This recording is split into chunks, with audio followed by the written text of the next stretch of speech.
prior to joining Real Broker, I was aware of a synergetic network experience, the effects of it.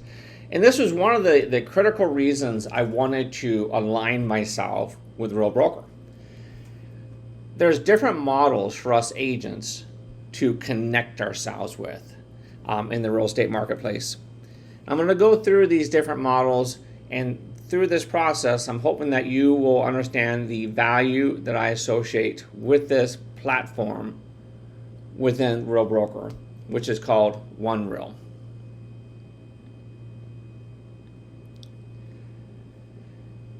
So synergetic effect follows the process of united we stand, divided, fragmented, we fall. And Real Broker follows right to that T, united we stand. The brokerage offers ownership through stock to their agents. The agents have a lot of voice inside the brokerage.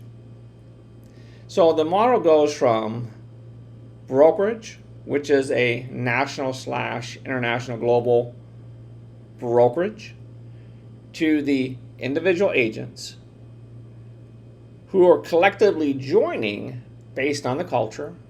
So lots of similarities that are drawing in the agents to this model. Very positive model. You don't have a model that's a network effect where we're bashing on the brokerage that you may love, right? One of these models coming up was a brokerage that I loved, and there, as shared within other videos, there's many reasons, a handful of reasons, why I chose to align myself away from that brokerage model to Real Broker. So goes from the brokerage to the individual agents to the clients with an international to national network of communication and culture. The franchise model, and there are many out there, great owners, great agents at them, but it's a longer length between the franchise at the top, the clients at the bottom.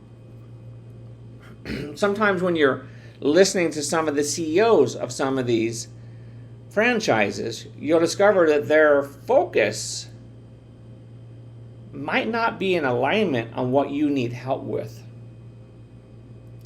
because they're possibly disengaged in the agent aspect of the experience. And for myself, I want to be as tight between brokerage, agent, and client experience as possible. So many brokerages follow a similar model to this, or many franchise brokerage models. They have their corporate, right? The founder, in essence, and the founder may have sold it off or not, and it may just be a stock, etc. They have that model, that position. Then they have something similar to a regional, and then maybe an area. And then from there, the storefronts. If you notice, when you're inside of a model like that, it'll say each and every office is independently owned, in essence, some sort of language to that. So saying it's different. So you can't technically, I'm sure they can invite you in, but you can't really go utilize, it's not designed to utilize their office, right? Many brokerages will say, well, yeah, we're all the same national, international name, but you can't go and do an open house there because we're underneath a different broker, right? This would be, all these things would be based by state rules, regulations, etc., right? And so there's just different pieces with that fragmentation that's going to not allow you to be as fluid as possible. And over at Real, we don't have that. For the state I'm in, and I can be in multiple states with one cap, right? And so it allows me to be more fluid. And in theory, international, right? One brand, one name, one brokerage. And everything that we're doing it's a mission, right? We're collectively in a culture together focusing on building the best possible experience for our families, for our friends, for our community, for our clients. And our brokerage is backing us on that because they want to help us help them to help us have a better future. Then we have the small individual mom and pops brokerages, right? Someone it's a one office. They could have 400 agents in it. They could have a lot of agents in it. They could have what I have seen commonly, 3 to 15 agents inside of those brokerage models. They're like on an island, in my opinion, functioning alone. And many times the brokerage model is survive. And some of these ones which have grown to become larger, they do have the mindset of thrive, in which I've seen many of these actually connect themselves to a national, international model where they still have the same benefits, the same returns on their investments by moving all their agents over underneath them, right? And then they're no longer having the brokerage responsibility tied to them. So it's a neat model that benefits them. So, but that then benefits their agents, and then it benefits their agents' clients' experience because they're getting massive amount of money put into technology, massive amount of money and free offerings from agents for training, coaching, mentorship. So you could be learning from somebody in another state, perhaps another country, things of their best practices. Many times in the real estate world, we deal with silos. And the model with one real broker is to bridge the silos. That starts building the network where we're helping each other. And that's that synergetic experience where if we had a 1,000-pound desk and we all went up and tried to lift it and move it 100 feet. We couldn't. But collectively in the network with the synergetic network experience, we can lift it together and move it. The next model is going to be the large consumer-based websites, apps, etc. Their main goal is to be A to B, the brand, the business, the website, the app, right, to the consumer.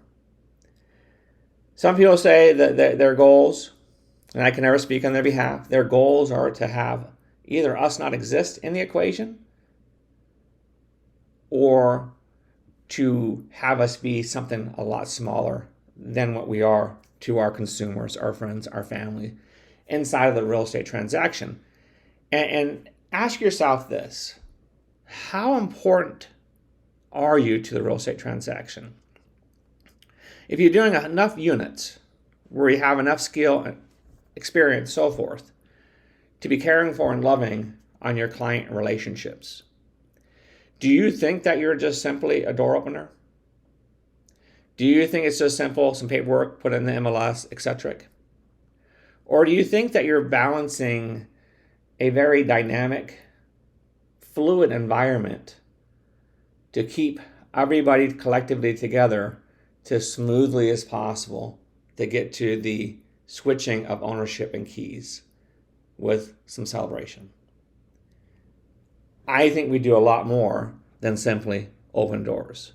And for many agents, we're investing into photos, videography, twilight photos, all different aspects of front end, different marketing, social media, manual labor type of work, getting it out there to help get their home, for example, sold for top dollar.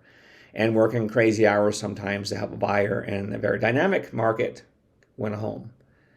So again, I think we're much more than that. And I think we would be doing our relationships in the future if we were eliminated or we're simply down to door openers. And the models which would like to have us removed from this equation, they benefit. The consumer doesn't benefit. In a world, if the consumer could benefit and it would be that streamlined, I'd be in heaven. I'm not going to be an agent forever, right? So I always think about what's the best experience for the consumer, from my opinion. And having a brokerage model that has strength. When you think of strength, what do you think? Size, right? The amount of agents on one mission to work together to have an impact. And many different businesses that can be scattered make a network experience by joining, for example, a union. Doesn't the word union unite and be singular on one mission? So with the collectiveness of agents working together in a brokerage model, they're able to do things to a degree in lockstep in the name of benefiting their relationships versus being divided and taken out one by one. And at the end, the consumer, the client, is left alone with no representation.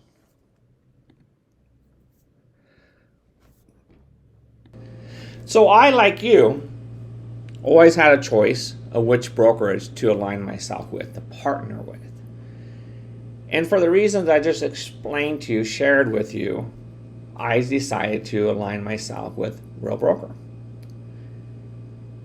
And this was the core aspect of this is for my relationships, that I can have the best possible strength to give them the best possible experience. I left along my journey to get here a brokerage. It was a franchise model, which from the franchise top to the bottom, I truly loved. Great relationships there, great people there. I have nothing bad to say for it, except for there were some key things, and it's not bad.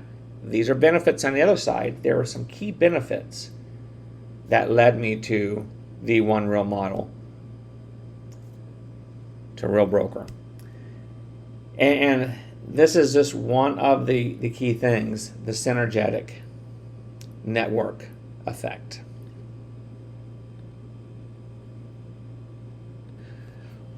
While creating this video, the CEO came and made an announcement to us. And this is huge. This is really, really, really huge.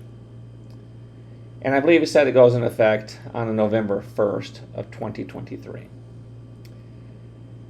And part of the model is revenue share. And before, you need to have 10 to get to the second level. Now you only need 5. And I don't have these numbers memorized in my head, but I do know it's 5, 4, 3, 2, 1, based on the tiers. And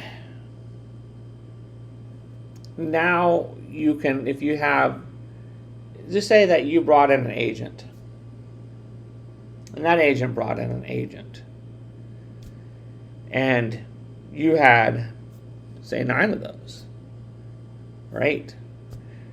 So you had 8 of them, and you had, and so that's your first tier, 8, right? And all 8 of them brought one person in. And you need to get the 10 to open up tier 2, level 2, where those agents are. You'd have no benefit from those agents until you got to your 10th agent. And so, in short, the revenue share from the second tier is now opened after you hit your 5th agent, from my understanding, from what the CEO shared with us. This is new news. I have to dive in deeper with it, learn more. But that is amazing. That is our leadership, in effect. Okay? They're saying, we want, in my opinion, my words, my thoughts, right? I represent myself through this journey. This is my my news to you guys based on my experience and opinion of where I align myself with.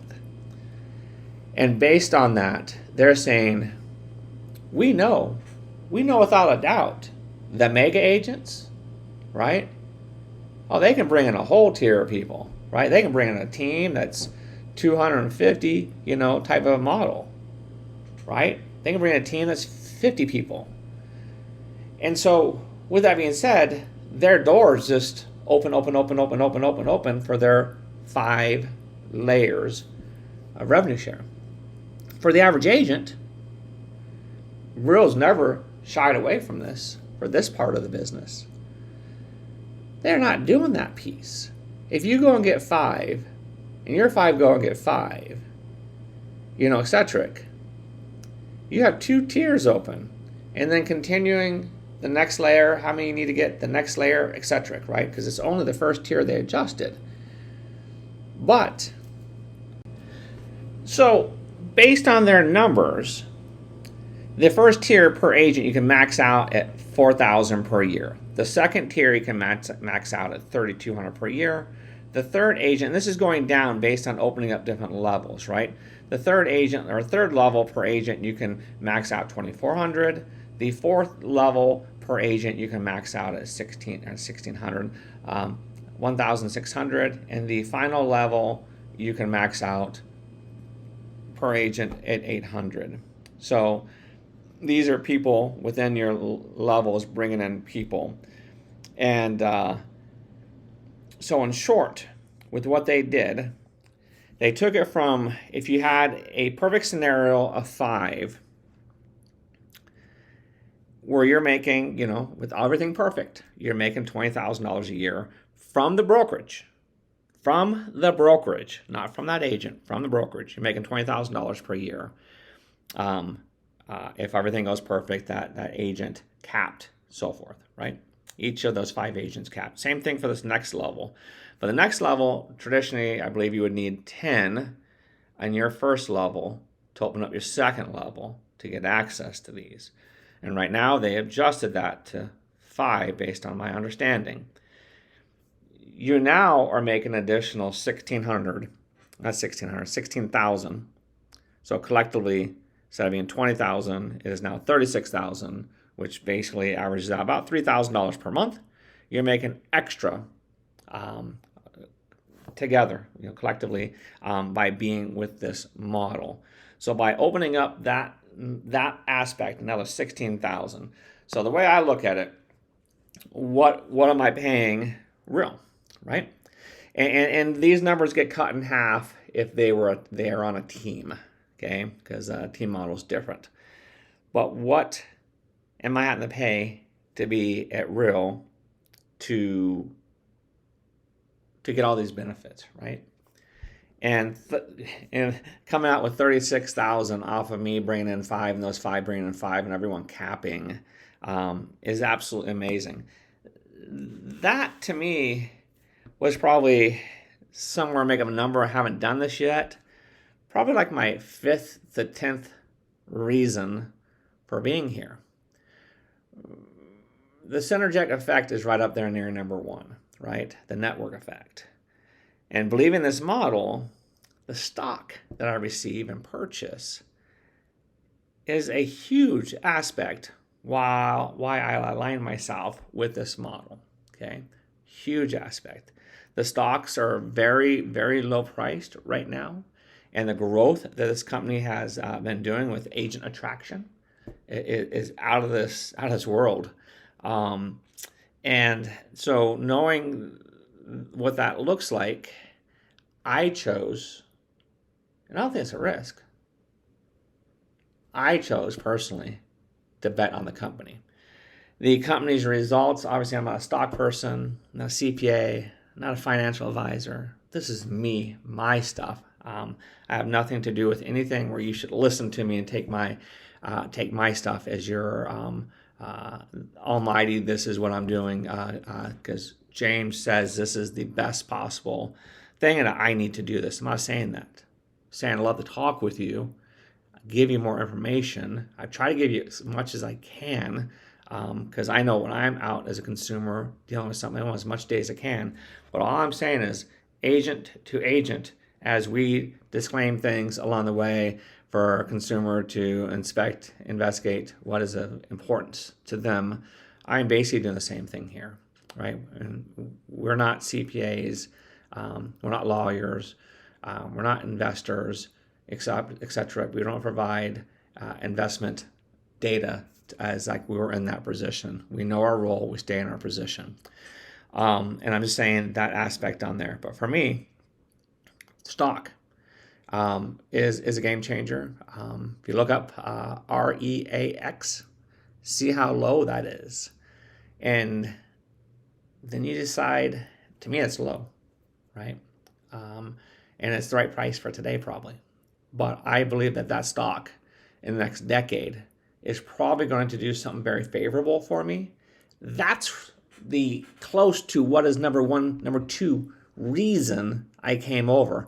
The idea of the revenue share, the stock, the technology, the culture, as I've shared, I believe in other videos, when I first joined the company I loved, not this company, I love this company through the roof. The other company just didn't offer these things, but I learned about culture there.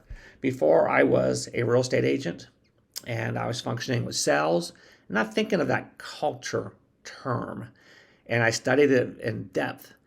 And that allows you to have a tool, a gauge, something to give you direction. Are you a fit for this environment? As soon as you discover who you are and who they are, right? The same thing with your buyers and your sellers, etc. We want to align with the people that we can give the best experience and have the best experience back with them, right? And with that being said, you're now empowered once you discover who you are, who they are, and is fit for you. I am not here to tell you that this is a better model for you. I am not here to tell you that this is a better model than where you're at. That's for you to figure out. And I'm going to wrap this thing up. I do appreciate you watching this. And yeah, super excited if you reach out to me to talk with you and share more about my experience with this. And we can see if we can align with this being the perfect fit for you. And I'd love to, be in a position, if you're wanting more data, to give you more data and just to help you. And just build a bridge between your business and my business and what we're doing, and just be a great servant to you to help you grow to your next level, or anything else that I can do to help you have a better real estate model.